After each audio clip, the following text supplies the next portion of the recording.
He was a star that shone very brightly, but very quickly. That's who he was. My name is Wren Hawkins. I'm from Columbus, Ohio, born and raised there. Grew up with my little brother and divorced parents. Ended up in Marysville, Ohio. I work for the Mental Health and Recovery Board here, so I get to help make a difference, which is what I've always wanted to do my whole life. We had a really kind of normal childhood, other than divorce, which can be traumatic. He's 6 years younger than me, and he was always just my punky little brother. Mm-hmm. Yeah. We weren't very close because he was 6 years younger than me, mm-hmm. So we weren't very close. He was funny and handsome and creative and the life of the party and your best friend. He was drinking in high school and smoking marijuana, so at young ages. That continued until, like I said, he was a contractor, got treated with pain meds for his back pain. When those wore off, something else needed to, so that's how it went. When he was being treated by a physician, yeah.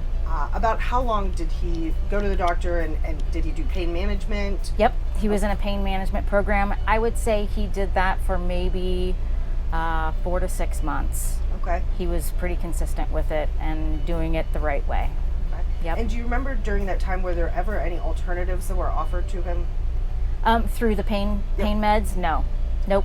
It was just, I can't even remember what it was. It was either oxycodone or Percocets. Okay. It was those. Anyone who knows someone who has that substance use disorder knows that they can put on a pretty happy face. So a lot of times he was really good at kind of pretending that nothing was wrong. Because he was such a good, honest human, as we all are. He just knew that it was wrong, and so had to make up for it in his own hot head morally. Right. Yeah. Gotcha. And did he have children of his own? He does, a son. So he definitely had that to live for. Mm-hmm. Yeah. Okay. How did his addiction start to affect your family? Oh gosh. I would say it started in high school. He had 3 driving while intoxicated charges before he was 21. So that was kind of a red flag in and of itself. My parents, as parents are, tried to get him out of every charge they could, so he was never really able to suffer those natural consequences that would have maybe changed his mind. As he went away to college kids are just crazy kids, so you figure it's just part of the experience and what's going on. It wasn't until he started really working full-time as a contractor and started using the illegal substances that were not prescribed to him that we really noticed things were going really poorly. It started to happen as well as my parents started to clean up his messes in every sense of the word. So again, as the life progressed and as he got into the contracting position, they were still cleaning up his messes. And not feeling some of those natural consequences can be detrimental, because that denial of the person of, oh, it's not that big of a deal. Exactly. I can get out of it. This is, it's not that big of an issue. Don't overreact. Can really continue to mount in almost a snowball effect. Absolutely. And I think he was in deep as far as that's concerned. He was the kind of person that when you looked at him, you would have absolutely zero idea. And I think that that's part of the stigma piece that we talk about. You can never assume by looking at someone that you know their story. You can never assume that. He owned a business with my father, so he had access to amounts of cash. As I was doing the books for the family business, I would notice that things were missing. But again, that was something that my dad chose to sweep under the rug because for the stigma reasons, embarrassment. It's not a problem, don't worry about it. Don't worry, it's gonna change. Things are gonna change. So it's not going to happen to us. right, exactly. My children both saw me that day that he passed away, knew why he had passed away, and learned the power of substances. I don't think there's anything else I could probably tell them. That they have lived experience. They've seen what it does to somebody else.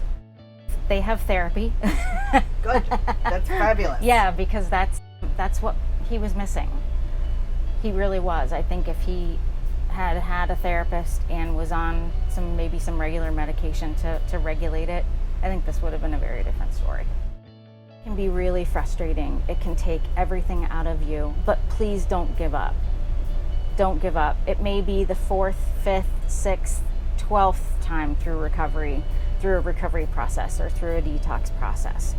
That may be how long it takes for an individual. Just don't give up, because living with that, if I had to do it all over again, I would have just kept fighting. I would have kept fighting. Yeah. What were your biggest challenges with being able to try and address the substance use disorder from your perspective? That relationship between he and I it wasn't ruined, but it sure was getting there. He wasn't telling me the truth. He wouldn't tell me, he would be at a bar one night but say he was home with his kid. Just things that were very uncharacteristic of him. He was acting very uncharacteristically. We tried to get him help. We tried to get him into some residential treatment centers, all of which were $30,000 to $50,000, and I am not inherently wealthy, so was not able to do that. I was very unaware of some of the resources that really are out there for people that need it. I think that's also some of our problem as well, is that people are not aware of all the resources that are available. So you are in a very unique position, and this is your personal story, but if you, kind of as a public service announcement, could Sure. you talk a little bit about what those resources are? Because your brother was in a position that a lot of people find them in. They're not able to qualify for Medicaid. Yep. They don't have private insurance. Yep. And also don't have $30,000 sitting around to be able to pay to go to Right. treatment. So what do you know that's out there? There are grants and there are public programs available for people who don't, like you said, there's this pocket of people that are not insured, can't get insurance because they make too much, but just can't afford to get health insurance on their own. Public health providers. You can go in, let them know what your circumstances are. They can either use a sliding scale, or sometimes it's even cost-free because of some of these grants that are available. Towards the end of my brother's life, he was able to get into Maryhaven here in Columbus, which is a public behavioral health provider. They had a grant available. They had money available. He went through 30 days of detox and it didn't cost him anything. Out there all the time, but there are so many resources like that available. Also, as a PSA, kind of, call your local mental health and recovery board. Those are the folks that know what programs are available. Absolutely. So as you went through, towards the end of his life, what help did you search for yourself or for your family? That's a good question, because I, again, kind of felt like this isn't happening to us. I didn't really think I needed help. I am a forever believer in therapy. So I've been in therapy since I was probably, 18. I am not shy about it. I think it has saved my life in a lot of different ways. So that's kind of what whoever my therapist was at the time always knew who my brother was. It was a big part of our discussions. I felt a lot of guilt, I think, because I'm not able to make him do things. And it's really just trying to get through the feeling of there's nothing I can do about this. I felt very hopeless. I wasn't aware of anyone that I knew that was a substance use user, because I'm sure that they were. So I didn't have anyone to talk to. My parents were in complete denial. So I was kind of floating alone on an island. And that's really, I think that was the hard part for me. I was fighting this fight for him alone. How did it impact your marriage and your relationship with your children? So we hid it a lot about, like, my husband and I hid it a lot with my children. I have a 17-year-old and 11-year-old. They pretty much knew that he was the fun time uncle, always had a beer in his hand, always had a cigarette in his mouth. That was just Uncle Ross. That was just who he was.